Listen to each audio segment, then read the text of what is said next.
Bienvenidos de nuevo a Mente Clara, el canal donde las historias más verdaderas encuentran su voz. Hoy no les traigo una historia inventada, les traigo una historia que vive en el corazón de miles de familias. Una historia que tal vez reconozcan, que tal vez los haga pensar en alguien, que tal vez los lleve a tomar el teléfono cuando termine. Respiren profundo y permítanse sentir.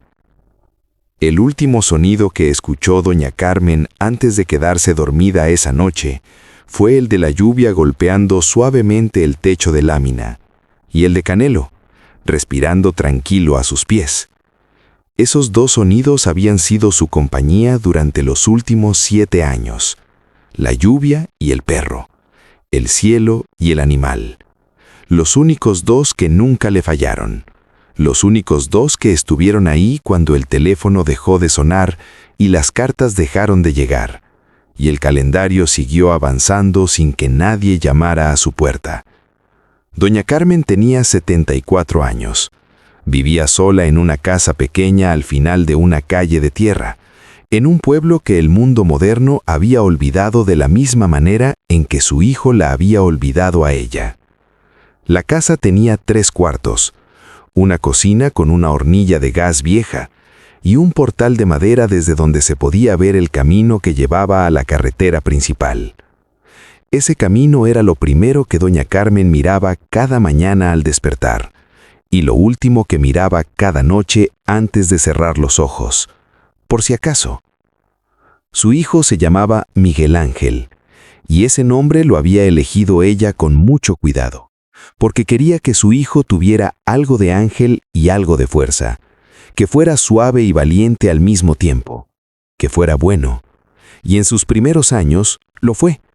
Miguel Ángel había sido un niño de ojos grandes y preguntas infinitas, el tipo de niño que recogía gusanos del suelo después de la lluvia para que no se los pisaran, el tipo de niño que le llevaba flores del campo a su mamá sin que nadie se lo pidiera, el tipo de niño que se dormía abrazado a ella cuando tenía miedo de los truenos. Doña Carmen había construido su vida entera alrededor de ese niño. Cuando su esposo los dejó, sin despedirse, sin mirar atrás, como si nunca hubieran existido, Miguel Ángel tenía 4 años, doña Carmen tenía 29, y en lugar de derrumbarse, en lugar de llorar más de lo necesario, apretó los dientes, tomó a su hijo de la mano y decidió que ese niño lo tendría todo aunque ella no tuviera nada. Y así fue como comenzó el sacrificio más largo y más silencioso de su vida. Se levantaba a las 4 de la mañana para lavar ropa ajena. Lavaba con las manos, en una tina de metal, con un jabón barato que le dejaba la piel cuarteada y los nudillos sangrando en invierno, pero lavaba, cada día, sin quejarse. Cuando Miguel Ángel llegaba a la escuela, siempre encontraba la comida lista. No siempre era mucha, pero era caliente y estaba hecha con amor.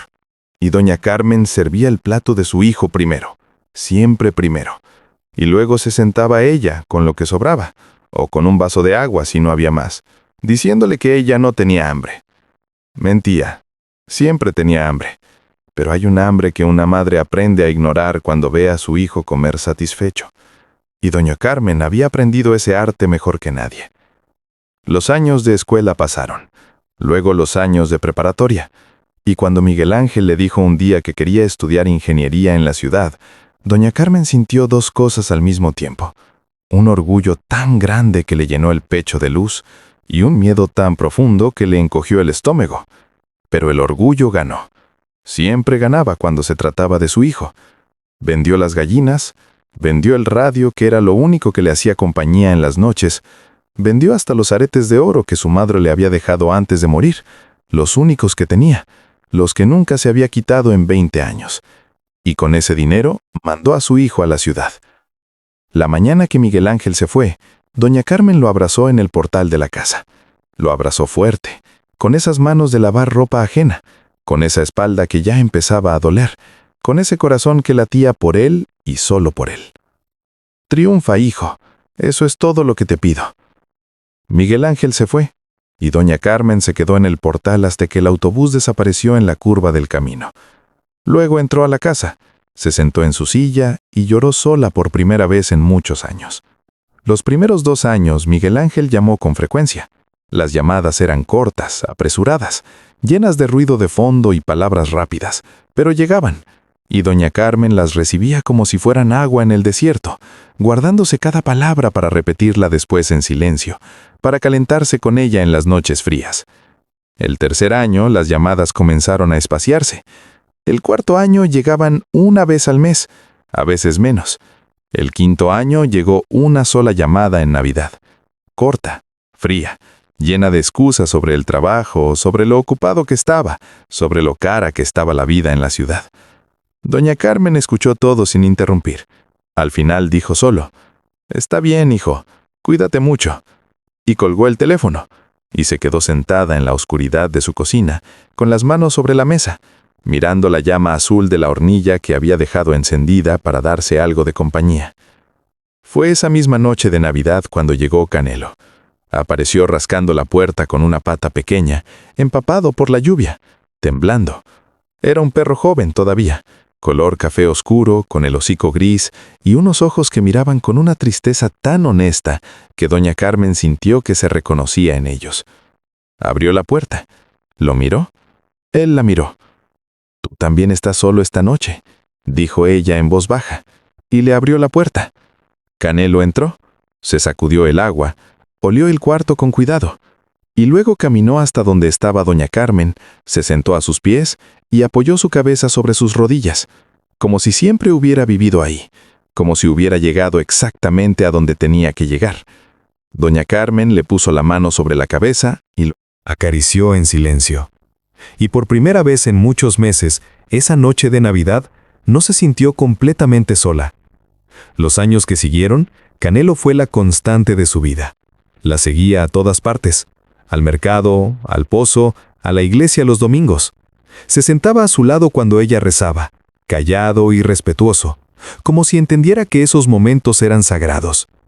La esperaba en la puerta cuando ella salía, y cuando regresaba, la recibía con una alegría tan pura, tan sin condiciones, que doña Carmen a veces pensaba que Dios había enviado a ese animal precisamente para recordarle que todavía era amada, porque su hijo había dejado de demostrárselo. Las llamadas cesaron casi por completo. Una vez llegó una transferencia de dinero, sin mensaje, sin nombre. Doña Carmen la usó para comprarle medicina a una vecina enferma que tenía menos que ella. No porque fuera ingenua, sino porque había aprendido que dar era la única forma de no vaciarse por dentro cuando todo lo demás se va. Hubo noches de fiebre en que doña Carmen amaneció sola en su cama, sin nadie que le pusiera una mano en la frente, sin nadie que le diera agua. Solo Canelo, que se subía a la cama y se recostaba a su lado, dándole calor con su cuerpo, quedándose quieto, como si supiera que su trabajo esa noche era simplemente estar. Hubo inviernos en que el frío entraba por las grietas de la pared y doña Carmen se envolvía en una cobija vieja y miraba la puerta. Siempre miraba la puerta, con esa esperanza quieta, sin ruido, que no grita ni exige, pero que tampoco se apaga. La esperanza de las madres, que es la forma de amor más resistente que existe en este mundo. Canelo también miraba la puerta, y doña Carmen a veces le hablaba. ¿Crees que venga esta Navidad, Canelo? El perro la miraba con sus ojos café. No respondía, pero tampoco se iba, y eso era suficiente. La última primavera de doña Carmen fue tranquila. Las mañanas olían a jazmín, porque ella misma había plantado una mata en el portal, con manos que ya temblaban un poco, pero que todavía sabían hacer crecer cosas. Canelo envejecía con ella, con el hocico cada vez más gris y los pasos más lentos, pero los ojos iguales, siempre iguales. Siempre llenos de esa lealtad que no necesita palabras para decirse. Una tarde de abril, doña Carmen se sentó en su silla del portal, como todos los días. El sol caía suave, los pájaros cantaban. Canelo estaba a sus pies. Ella cerró los ojos, y no los volvió a abrir. Así de silenciosa fue su partida, así de tranquila, como había sido su vida, sin ruido, sin escándalo, sin que nadie llegara a tiempo para decirle lo que merecía escuchar. La encontró una vecina al día siguiente, cuando notó que Canelo llevaba horas sentado en el portal, sin moverse, mirando el camino. Miguel Ángel recibió la llamada un martes en la mañana. Estaba en una junta de negocios cuando su teléfono vibró con un número desconocido. Lo ignoró. Volvió a vibrar. Lo ignoró otra vez. A la tercera, salió de la sala y contestó. Era la vecina de su madre. El mundo se detuvo. Miguel Ángel no recordó bien lo que siguió. Recordó salir corriendo del edificio. Recordó manejar durante horas sin sentir las manos en el volante. Recordó llegar al pueblo cuando ya Era de noche, con las calles oscuras y el silencio pesando sobre todo como una losa. Recordó ver la casa desde lejos y ver a Canelo. El perro estaba sentado exactamente en el centro del portal, frente a la puerta cerrada, mirando el camino, inmóvil, como una estatua de fidelidad, como si alguien le hubiera dicho, quédate aquí, que él va a volver, y él hubiera decidido creerlo. Miguel Ángel detuvo el carro y se bajó despacio. Canelo lo miró, no ladró, no se movió. Solo lo miró con esos ojos café que lo habían visto llegar y que ya sabían, sin que nadie se los dijera, que este hombre llegaba demasiado tarde. Miguel Ángel caminó hasta el portal, se arrodilló frente al perro y Canelo, después de un momento largo, se levantó, caminó hacia él y apoyó la cabeza sobre su hombro.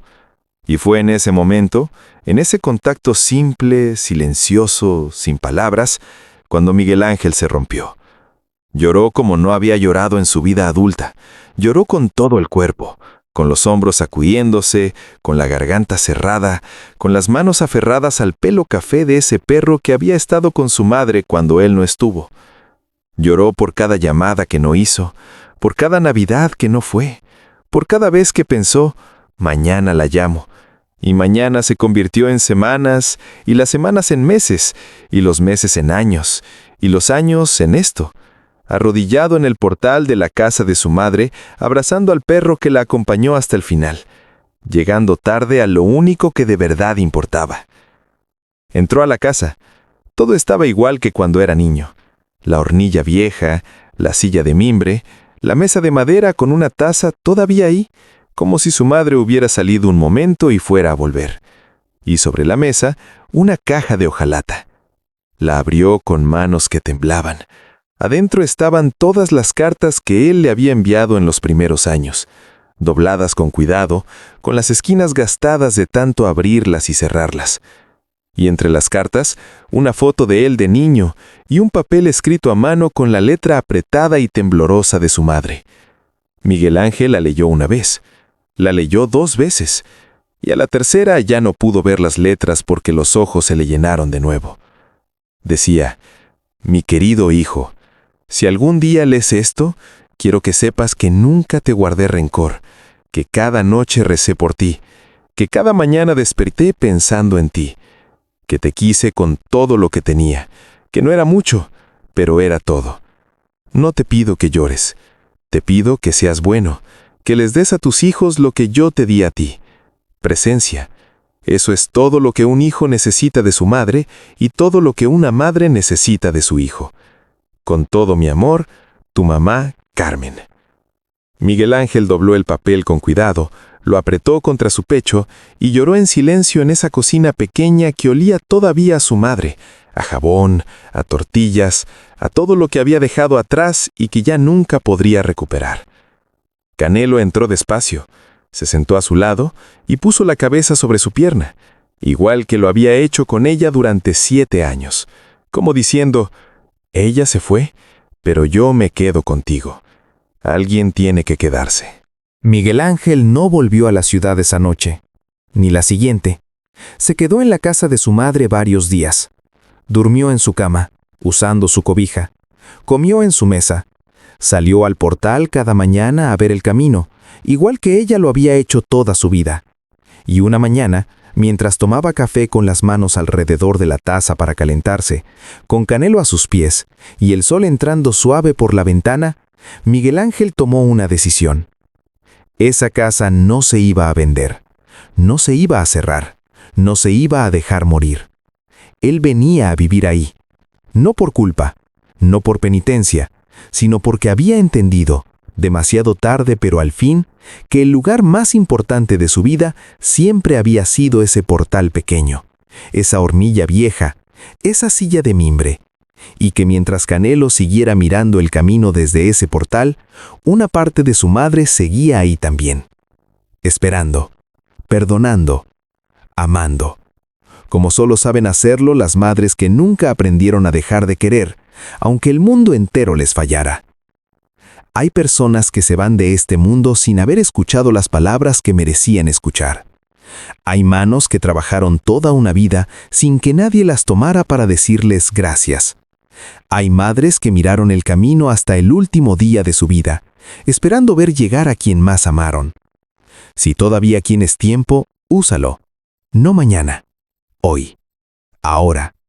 Y si un día llegas tarde, como llegó Miguel Ángel, recuerda que el amor de una madre no muere con ella. Se queda en las cartas dobladas en una caja de hojalata, en el olor de una cocina vieja, en los ojos de un perro fiel que sigue mirando el camino, porque algunos amores no saben terminar.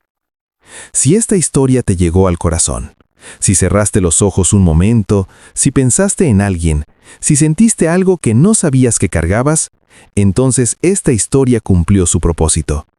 Suscríbete a Mente Clara. Es un simple clic, pero para nosotros significa que este trabajo vale la pena. Activa la campanita para que ninguna historia se te escape. Y si conoces a alguien que necesita escuchar esta historia hoy, compártela. A veces una historia llega justo cuando alguien más la necesita. Gracias por estar aquí. Gracias por sentir.